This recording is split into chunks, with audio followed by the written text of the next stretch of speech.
Halo, semangat pagi semuanya. Kenapa semangat pagi?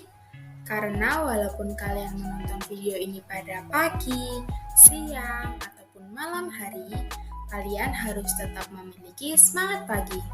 Sebelum masuk ke pembahasan materi hari ini, Ibu ingin kalian mengingat-ingat dahulu materi indeks harga. Untuk mengetahui seberapa besar kenaikan harga barang, terlebih dahulu dihitung angka indeks harga. Oleh sebab itu, peran indeks harga sangat besar kaitannya untuk menghitung tingkat inflasi suatu negara. Karena dengan indeks harga akan diketahui perubahan harga dari waktu ke waktu secara agregat, sehingga dapat menjadi dasar dalam menentukan tingkat inflasi. Materi yang akan kita pelajari hari ini yaitu inflasi. Ibu harap kalian menyimak video ini dengan tetap fokus dan aktif. Sekarang coba cermati gambar berikut ini. Menurut data dari Badan Pusat Statistik, harga rata-rata beras di Januari 2010 sebesar 6.702 per kilo. Sementara harga rata-rata beras di Januari 2020 sudah mencapai 12.343 per kilo. Nah, harga rata-rata beras grosir ini naik 85% per kilo dalam 10 tahun terakhir. Sebenarnya apa sih yang terjadi? Kenapa harga-harga tersebut meningkat secara terus-menerus? Ya, benar! Fenomena kenaikan harga barang dan jasa yang kita alami dalam kehidupan sehari-hari dinamakan inflasi. Namun, perlu kita garis bawahi bahwa kenaikan harga yang dialami satu atau dua barang saja tidak bisa disebut inflasi. Disebut inflasi apabila sebagian besar barang mengalami kenaikan dan terjadi secara terus-menerus.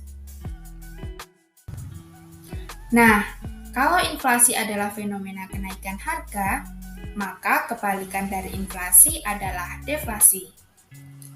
Dalam sudut pandang ekonomi makro, deflasi atau inflasi negatif adalah fenomena penurunan harga. Selanjutnya kita masuk ke pembahasan jenis-jenis inflasi. Inflasi yang terjadi dapat dikelompokkan berdasarkan sebab, tingkat keparahannya, dan asalnya. Berdasarkan sebabnya, inflasi dibagi menjadi tiga, yakni inflasi tarikan permintaan atau demand pull inflation, inflasi dorongan biaya produksi atau cost push inflation, dan inflasi campuran atau bottleneck inflation.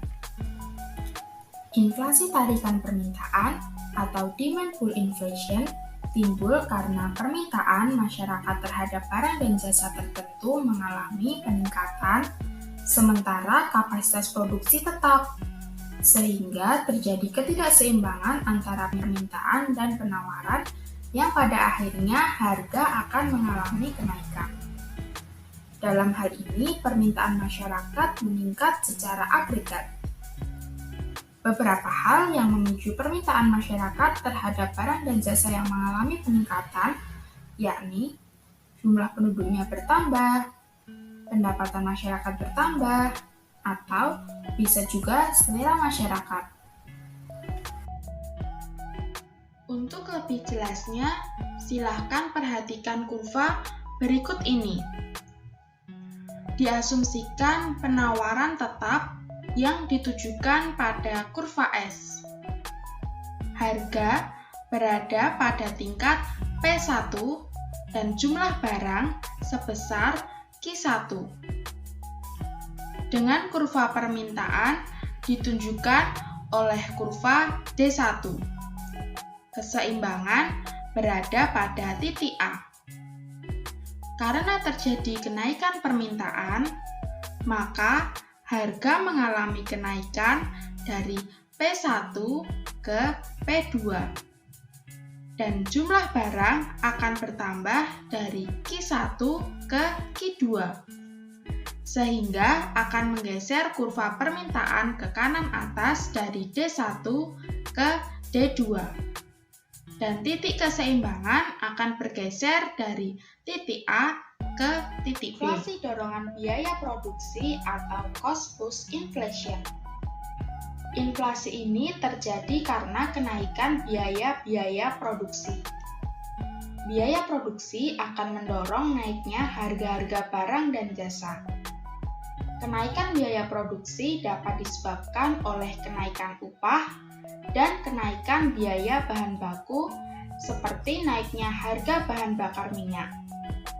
Kenaikan upah dan kenaikan biaya bahan baku membuat perusahaan atau pemilik usaha harus mengeluarkan budget yang berlebih untuk biaya produksi. Simpelnya, biaya produksi perusahaan tersebut menjadi meningkat, dan akhirnya perusahaan harus menaikkan harga jual produknya pada pembeli. Perhatikan kurva berikut ini. Dari kurva tersebut diasumsikan permintaan tetap yang ditunjukkan oleh kurva D. Pada keadaan normal, harga berada pada tingkat P1, sedangkan jumlah barang sebesar Q1. Dengan keseimbangan berada pada titik A, dan kurva penawaran ditunjukkan oleh kurva S1. Setelah terjadi kenaikan biaya produksi, harga akan mengalami kenaikan sebesar P2 dan jumlah barang akan mengalami penurunan sebesar Q2. Kurva penawaran akan bergeser ke kiri dari S1 ke S2 dan keseimbangan berada di titik B. Yang ketiga ada bottleneck inflation atau inflasi campuran. Inflasi ini disebabkan oleh faktor campuran, yaitu dari faktor penawaran atau supply dan faktor permintaan atau demand. Jika disebabkan oleh penawaran, persoalannya adalah kapasitas yang sudah ada dan terpakai, namun permintaan cenderung tinggi, sehingga menyebabkan inflasi. Jika disebabkan oleh faktor permintaan, persoalannya adalah tingginya likuiditas dari sisi keuangan maupun akibat munculnya ekspektasi terhadap permintaan baru. Selanjutnya, jenis inflasi berdasarkan tingkat keparahannya terbagi menjadi 4. Yang pertama, inflasi ringan. Inflasi ringan adalah inflasi yang masih belum begitu mengganggu keadaan ekonomi. Inflasi ini masih mudah untuk dikendalikan. Inflasi ringan berada di bawah 10% per tahun. Yang kedua ada inflasi sedang. Inflasi ini belum membahayakan kegiatan ekonomi, tetapi sudah menurunkan kesejahteraan masyarakat yang berpenghasilan tetap. Inflasi sedang berkisar antara 10% sampai 30% per tahun. Yang ketiga ada inflasi berat. Inflasi ini sudah mengacaukan kondisi perekonomian. Orang-orang cenderung menyimpan barang dan enggan untuk menabung karena bunga tabungannya lebih rendah daripada laju inflasi. Inflasi berat berkisar 30% sampai 100% per tahun. Yang terakhir ada inflasi sangat berat. Inflasi ini sudah sulit dikendalikan. Inflasi sangat berat berada di atas 100% per tahun. Inflasi berdasarkan asalnya terbagi menjadi 2, yakni inflasi dalam negeri dan inflasi luar negeri. Inflasi dalam negeri disebabkan oleh permasalahan-permasalahan yang timbul dari dalam negeri. Inflasi ini muncul karena terjadi defisit anggaran pengeluaran. Contoh penyebab inflasi ini antara lain bencana alam, gagal panen, kebijakan pemerintah mencetak uang baru, dan sebagainya. Inflasi luar negeri timbul karena negara-negara yang menjadi mitra dagang suatu negara mengalami inflasi yang tinggi. Kenaikan harga-harga di luar negeri atau di negara-negara mitra dagang utama secara langsung maupun tidak langsung akan menimbulkan kenaikan biaya produksi di dalam negeri. Selanjutnya kita masuk ke pembahasan metode perhitungan inflasi. Untuk menghitung jenis-jenis inflasi berdasarkan tingkat keparahannya, terlebih dahulu dapat menghitung besarnya laju inflasi. Laju inflasi dapat dihitung menggunakan rumus sebagai berikut. Laju inflasi sama dengan IHKN dikurangi IHKN-1 dibagi IHKN-1 dikali 100%, di mana IHKN adalah indeks harga konsumen tahun dasar dan IHKN-1 adalah indeks harga konsumen tahun sebelumnya. Sekarang kita masuk ke contoh soal ya. Pada bulan November 2020, indeks harga konsumen negara X adalah 145,20. Kemudian pada bulan Desember 2020, indeks harga konsumen negara tersebut mengalami kenaikan menjadi 150,75. Tentukan laju inflasi negara X pada bulan Desember 2020. Berdasarkan soal tersebut, kita ketahui bahwa IHKN sebesar 150,75 dan IHKN-1 sebesar 145,20. Sekarang kita masukkan ke dalam rumus, laju inflasi sama dengan IHKN dikurangi IHKN-1 dibagi IHKN-1 dikali 100% sama dengan 150,75 dikurangi 145,20 dibagi 145,20 dikali 100%, hasilnya adalah 3,82% atau dapat dikategorikan sebagai inflasi rendah. Pembahasan kita selanjutnya yakni dampak inflasi. Ternyata inflasi tidak selalu berdampak buruk bagi perekonomian. Inflasi yang terkendali justru dapat meningkatkan kegiatan perekonomian. Bisa dibilang fenomena inflasi ini wajar atau umum terjadi. Bahkan dalam konteks ekonomi, tidak hanya Indonesia saja yang mengalami inflasi. Negara-negara lainnya juga mengalami inflasi. Berikut ini adalah dampak yang ditimbulkan inflasi terhadap kegiatan ekonomi. Di antaranya ada dampak inflasi terhadap pendapatan, dampak inflasi terhadap efisiensi, dampak inflasi terhadap output, dan dampak inflasi terhadap perdagangan internasional. Dampak inflasi terhadap pendapatan. Inflasi dapat merugikan, tetapi juga dapat menguntungkan sebagian anggota masyarakat. Berikut ini beberapa contoh orang yang dirugikan dan orang yang diuntungkan dengan adanya inflasi. Orang yang dirugikan dengan adanya inflasi yakni orang yang memiliki pendapatan tetap, orang yang menumpuk kekayaan dalam bentuk uang kas, dan orang yang memberikan pinjaman dengan bunga lebih rendah dari tingkat inflasi. Sedangkan orang yang diuntungkan dengan adanya inflasi adalah orang yang mendapat kenaikan pendapatan lebih besar dari laju inflasi. Dampak inflasi terhadap efisiensi.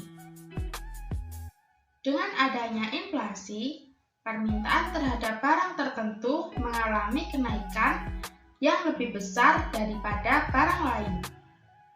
Kemudian akan mendorong kenaikan produksi pada barang tersebut. Kenaikan produksi barang ini pada gilirannya akan mengubah pola alokasi faktor produksi yang sudah ada dan akan berdampak terhadap efisiensi produksi barang tersebut. Dampak inflasi terhadap output. Dampak inflasi terhadap output akan membawa pada dua kemungkinan sebagai berikut. Yang pertama, menyebabkan kenaikan hasil produksi. Inflasi ini akan menambah volume produksi sehingga keuntungan akan terus meningkat. Yang kedua, bila kondisi inflasi terlalu tinggi, justru akan menurunkan kemampuan output. Hal ini disebabkan inflasi menjadikan nilai real uang menurun. Turunnya nilai real uang membuat masyarakat enggan memiliki uang tunai. Yang terakhir ada dampak inflasi terhadap perdagangan internasional. Inflasi menyebabkan penurunan daya saing produk dalam negeri. Arus impor barang-barang luar negeri meningkat dan arus ekspor menurun. Akibatnya, akan terjadi defisit neraca perdagangan diikuti menurunnya nilai uang dalam negeri. Pembahasan kita yang terakhir yakni cara mengatasi inflasi. Beberapa kebijakan yang diharapkan dapat mengatasi inflasi adalah sebagai berikut. Yang pertama, kebijakan moneter atau kebijakan uang ketat atau tight money policy.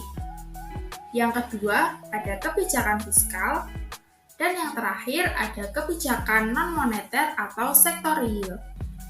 Yang pertama, ada kebijakan moneter atau kebijakan uang ketat atau tight money policy. Kebijakan moneter adalah pengendalian inflasi dengan cara mengendalikan atau mengurangi jumlah uang yang beredar di masyarakat. Kebijakan ini dapat dilakukan dengan cara politik diskonto, operasi pasar terbuka, politik kredit selektif, menaikkan cadangan kas sehingga uang yang diedarkan oleh bank umum menjadi berkurang, dan politik sunering yang dilakukan bila terjadi hyperinflasi. Yang kedua, ada kebijakan fiskal. Kebijakan fiskal yaitu kebijakan pemerintah untuk mengatur anggarannya. Kebijakan fiskal dilakukan dengan menaikkan tarif pajak serta mengatur penerimaan dan pengeluaran pemerintah. Yang terakhir ada kebijakan sektor real. Kebijakan sektor real yaitu kebijakan yang berisikan program-program untuk mengendalikan harga dan produksi secara langsung. Kebijakan ini dilakukan dengan cara menaikkan hasil produksi melalui kebijakan penurunan bea masuk, kebijakan upah, pengawasan harga, mengendalikan kenaikan harga berbagai macam barang, dan mengusahakan peredaran dalam negeri menjadi lebih banyak. Itu tadi penjelasan materi mengenai inflasi. Sangat mudah dan menyenangkan, bukan? Apabila terdapat penjelasan yang masih kurang jelas, silahkan bertanya melalui kolom komentar. Terima kasih karena telah menyimak video ini dari awal sampai akhir dengan tetap fokus dan aktif. Sampai jumpa pada pertemuan selanjutnya, tentunya dengan materi yang lebih asik dan menyenangkan. Bye!